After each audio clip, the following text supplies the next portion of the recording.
In this tutorial, we'll be taking a closer look at a web quest and examining its structure in more detail in order to give you a good idea of how these are put together and how they work. The web quest we're looking at is the Who Made My Trainers one, which you will already have seen in the book. This is the opening page of the web quest itself. On the left, you will see the four main sections shown in the book: Introduction, Task, Process, and Evaluation.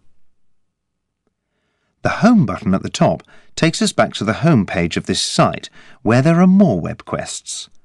At the bottom, there is also a link to a teacher's guide.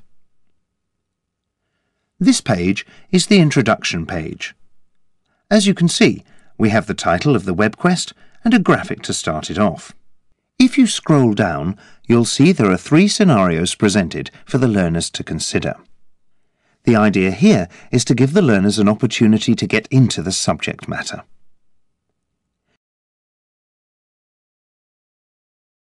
Each of the scenarios describes a situation in which the learners are asked to decide what they would do.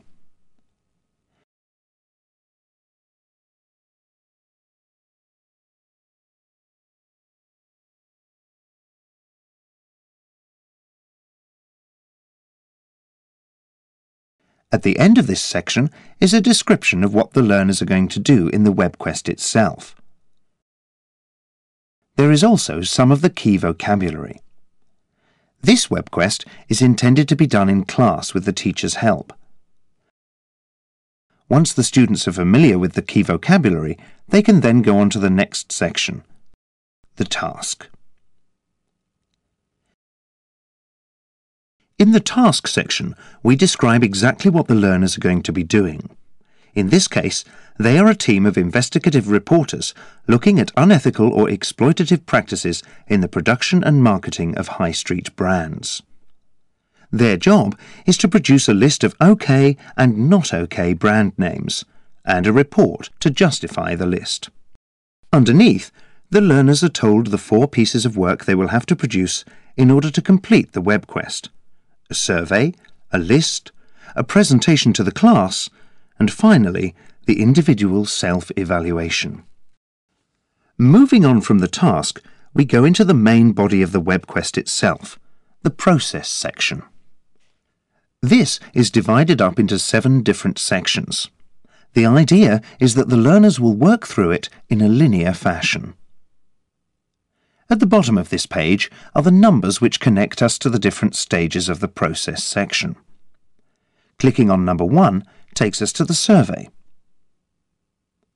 We have a short introductory task based around an illustration.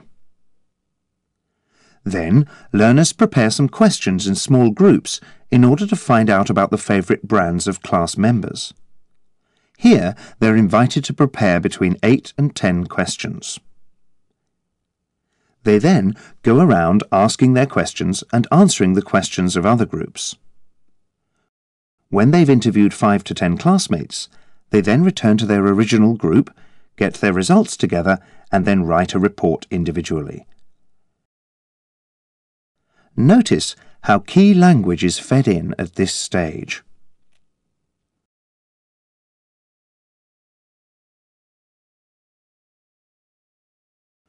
Moving on to stage 2. The learners are then invited to do some internet research. Notice how they are given the website addresses in order to make it easier. They are also given a task to accomplish. They are then invited to find out which of the multinational companies have been criticised and to say why. 2 sample sentences are included.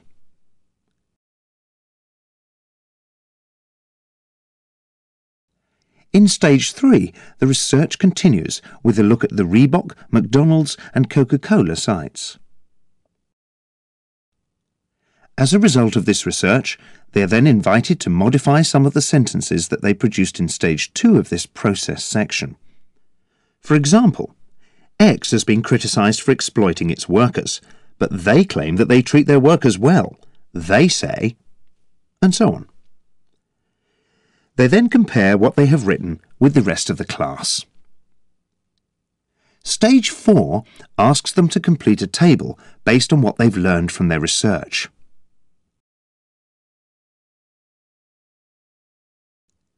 In Stage 5, they're then invited to prepare a written report in the form of a newspaper article. They're given some help with the structure of the article.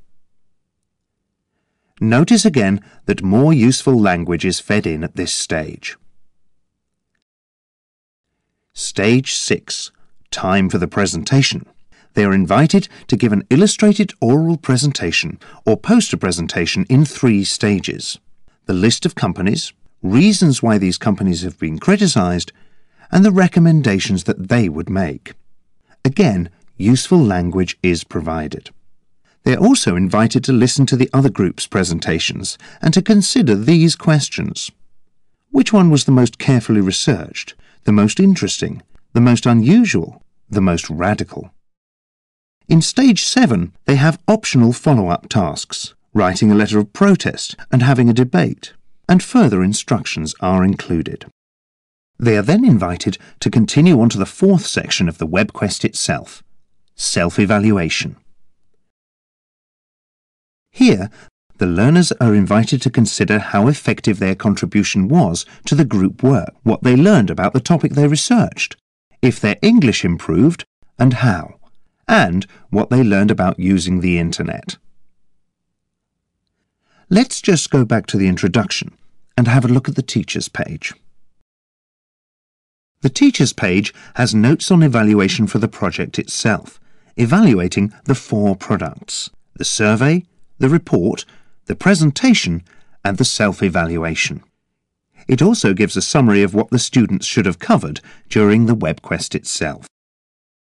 This is the way the webquest is structured and works.